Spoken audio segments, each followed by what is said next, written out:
Les presento la revista Sonido número 53 del mes de marzo de 1981. Lo más sobresaliente de este número para mí es Peter Criss, La vida fuera de Kiss. Número 2, Scorpions, las primeras notas acerca de ellos en México en 1981. Ringo Starr, su carrera solista, también en 1981. Johnny Winter, Historias de un botellazo en 1980. Y recuerden que al final les dejo la revista página a página para que la recuerden completa con el resto de artículos de la revista. Comencemos. Peter Criss, el hombre que se atrevió a dejar a Kiss. En 1980, abandonar a Kiss parecía una auténtica locura. Mientras millones de fanáticos soñaban con formar parte de la banda más espectacular del planeta, Peter Criss había tomado una decisión que pocos comprendían: dejar atrás el maquillaje del gato para empezar de nuevo.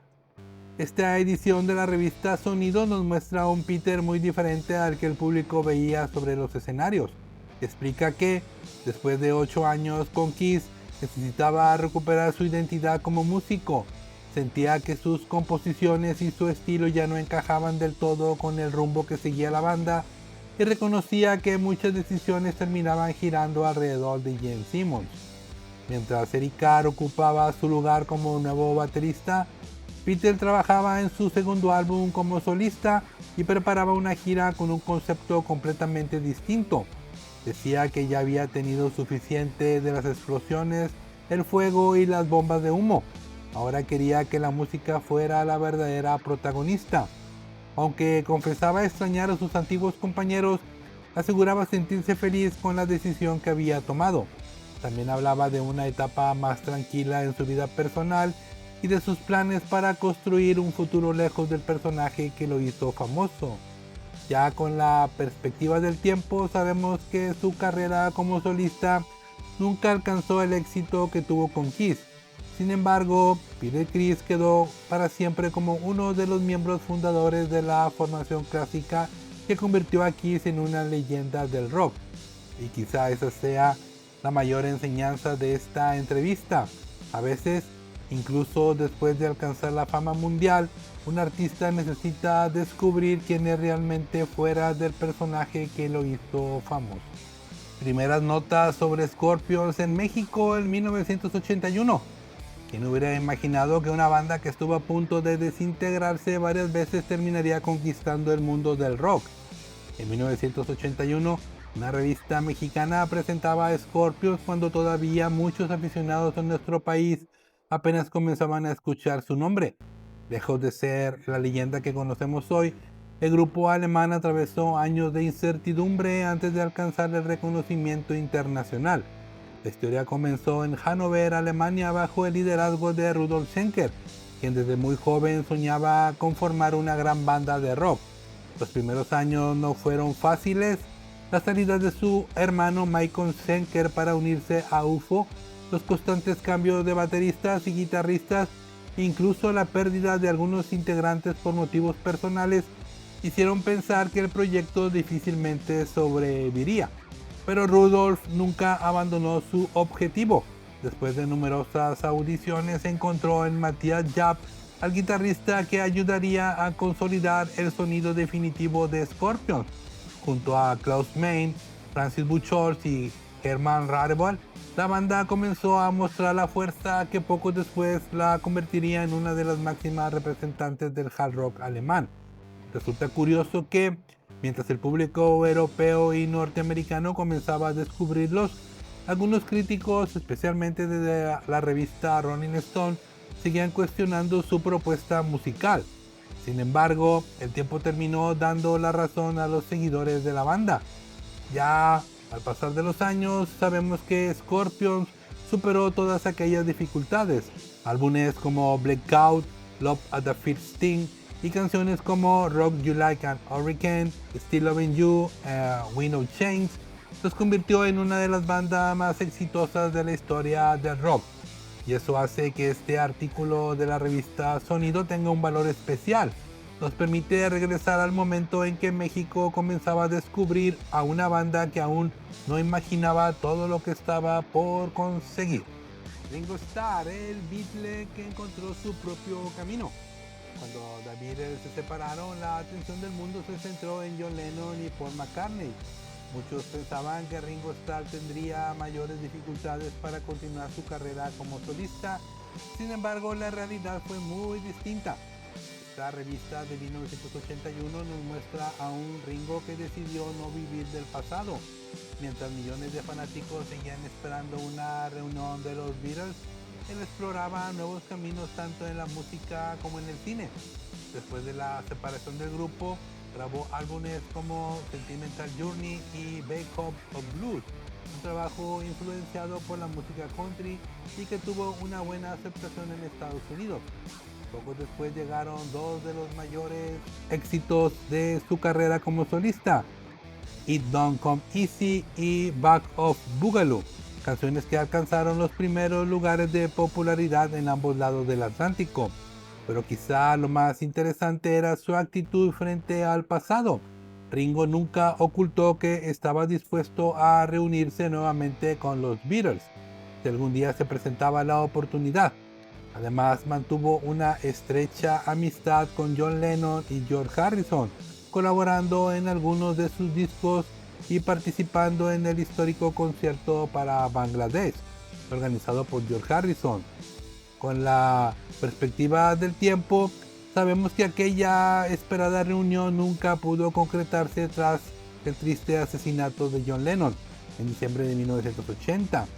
Sin embargo, Ringo Starr logró construir una carrera sólida, manteniéndose activo durante décadas y convirtiéndose en uno de los artistas más queridos del rock. Más que intentar reemplazar la historia de los Beatles, Ringo decidió escribir la suya, y eso terminó siendo uno de sus mayores virtudes. La noche en que Johnny Winter abandonó el escenario. Hay conciertos que se recuerdan por la música y otros por el caos. Esta historia ocurrió a principios de los años 80 y fue narrada por un reportero que estuvo presente desde el primer momento. Lo que parecía ser una gran noche de rock terminó convirtiéndose en uno de los episodios más accidentados que vivió un artista internacional en México. El periodista cuenta que llegó al Estadio Revolución de Pachuca acompañado de un amigo. Desde el exterior era evidente que algo no marchaba bien. Había aglomeraciones, personas brincando las bardas y prácticamente no se veía presencia policíaca. Incluso comenzaron a volar piedras antes de que iniciara el concierto. Ya dentro del recinto, la situación tampoco inspiraba confianza. Los encargados de la seguridad parecían improvisados y el ambiente se volvía cada vez más tenso. La banda Daisy abrió el espectáculo con versiones de The Kings y Pat Benatar, Pretenders, Elvis Costello y Janis Joplin. Después subieron los Duk Duks, quienes pidieron un minuto de silencio por la reciente muerte de John Lennon. Sin embargo, nadie respetó el homenaje y el desorden continuó creciendo. Mientras tanto, Johnny Winter seguía sin aparecer. El retraso desesperó al público y también al promotor, que caminaba de un lado a otro sin poder resolver la situación. Las primeras botellas comenzaron a caer cerca del escenario y los fotógrafos tuvieron que abandonar su zona de trabajo. Finalmente apareció Johnny Winter. La ovación fue enorme y durante algunos minutos parecía que todo volvería a la normalidad, pero fue solo una ilusión. Mientras interpretaba clásicos del rock and roll como Good Golly Miss Molly y Bonnie Moroni, continuaban volando latas y botellas. Una de ellas pasó muy cerca de su rostro. El representante del músico pidió calma al público, pero nadie hizo caso. Y entonces ocurrió lo inevitable. Una botella impactó directamente a Johnny Winter en una zona muy delicada. El guitarrista dejó de tocar, dijo unas cuantas palabras, desconectó su instrumento y abandonó el escenario junto con el resto de la banda. El concierto había terminado. Al día siguiente, el periodista logró comunicarse con Bobby Torello, baterista del grupo, quien expresó su molestia. Según recordó, la banda estaba preparada para tocar mucho más tiempo, pero el comportamiento del público hizo imposible continuar. La crónica termina con una reflexión que sigue siendo interesante más de 4 décadas después. El reportero se preguntaba si algún día los aficionados al rock aprenderían a comportarse para evitar que este tipo de incidentes provocara la cancelación de futuros conciertos. Ya con la perspectiva del tiempo, estamos en 2026, sabemos que aquellos años fueron especialmente difíciles para el rock en México. Muchos promotores veían con preocupación este tipo de acontecimientos, temiendo que afectaran la llegada de más artistas internacionales. Por eso este reportaje tiene un valor muy especial. No solo cuenta cómo fue un concierto de Johnny Winter, también retrata una época en la que el rock luchaba por encontrar su lugar en nuestro país. Recuerden, al final viene la revista completa para que lean el artículo completo. No me gustaría leerlo. Mejor dense la oportunidad de leerlo ustedes mismos. Solamente preparé un pequeño resumen para que el video no se haga tan largo. Bueno, pues esto fue lo más relevante de la revista Sonido número 53 del mes de marzo de 1981. A continuación les dejo la revista página a página para que la conozcan completa, por si quieren ver algún otro artículo. Si les gustó el video, no olviden dejarme un like o un comentario. No olviden suscribirse para que se enteren cuando comparto alguna otra revista de rock. Y es real, no crean que es de mentiritas la revista.